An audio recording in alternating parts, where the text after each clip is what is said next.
তো দেখছো আমার মেয়ের বিয়ে হয়েছে আলহামদুলিল্লাহ। তো কালকে রাত্রে ওনারা অনেক মিষ্টি আনছে, আমরাও আনছি।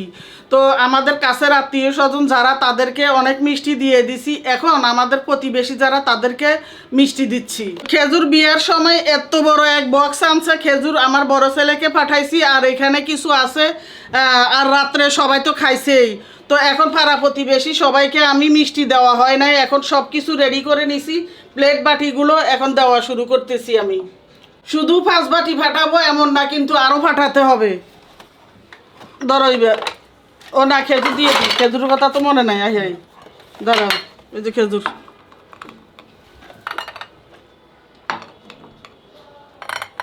তো 2 বাসায় নিতেছি, বাকি আবার এসে আবার নিতেছি, আস্তে আস্তে সবগুলো নিয়ে যাচ্ছি। জামাই তো আসছে, জামার জন্য তো জামাই পিঠা বানাইতে হবে। আমাদের দেশে আর কি এসব পিঠা বানানো একবার জামার জন্য বাধ্যতামূলক। তো সেই জন্য আমিও কিন্তু সেটা বাদ দিই নাই। তো আমি আর লামিসা মিলে এখন এটা বানাইতেছি। আর ফাঁককন পিঠা বানানোর জন্য এই দেখো কি সুন্দর মুসমুসে আমরা বানাইছি, বউ শাশুড়ি। এ দেখো, যাই হোক অনেকগুলো হয়েছে, আরও বানাইতেছি। তোমরা কারা কারা পারো এই পিঠা বানাইতে কমেন্ট করে জানাতে কিন্তু ভুলবা না। এই যে এটা গরম হয়েছে সাজটা, এখন এর মধ্যেই ডুবাইতেছি। কি মনে করছো আজকের দিনে আমার তেলের উপকারের কথা বলতে কি ভুলে যাব? এটাও আমার একটা সন্তানের মতো, তাই এটার যত্ন করতে কোনো কিছুর ঘাটতি রাখি। 30টি প্রাকৃতিক উপাদান দিয়ে আমার নিজের হাতে বানায়, যাদের চুল পরে, যাদের চুল সিল্কি না, যাদের চুলে খুশকি আছে, এক কথায় সব কিছুর সমাধান। যারা অর্ডার করে না এক্ষুনি করে ফেলো। আরেকটা দিয়ে দিন, হ্যাঁ লামিসা।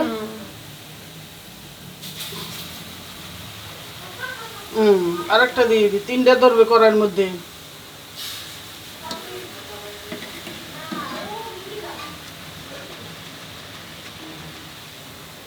এটা লাগিয়ে গেছে গা, ইয়া ঠান্ডা হইয়া ইয়া গরম হইয়া পারে নাই, বুঝছো?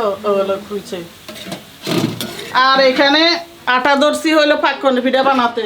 এগুলো এখন মলা শুরু করে দিব, আমার ঠান্ডা হয়ে গেছে।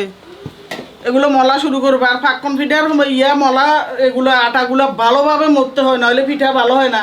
লামিসা তুমি করো, আমি এগুলো ভালোভাবে একটু মথি। হ্যাঁ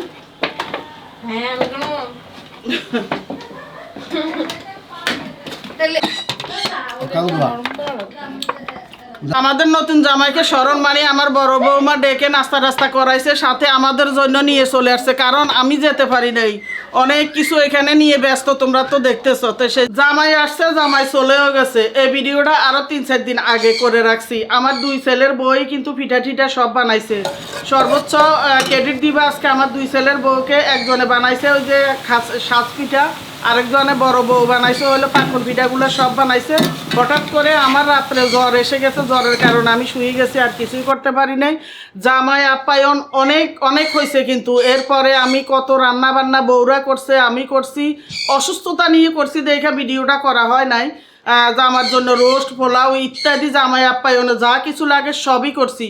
ওই ভিডিওগুলো কিন্তু মিস করতে পারি। ঠান্ডা, সর্দি, জ্বর, কাশি অনেক কিছুই গেছে 3-4 দিন আমার উপর দিয়ে। তো আবারও সবার কাছে আমার একটাই দাবি, সবাই আমার এই মেয়ের জন্য, মেয়ের জামার জন্য, নতুন দম্পতির জন্য বেশি বেশি করে দোয়া করবা। তারা যেন অনেক সুখী হয়, ভবিষ্যতে যেন তারা একসাথে সারা জীবন কাটিয়ে দিতে পারে। আজকের মতো এখানে বিদায়, আল্লাহ হাফেজ।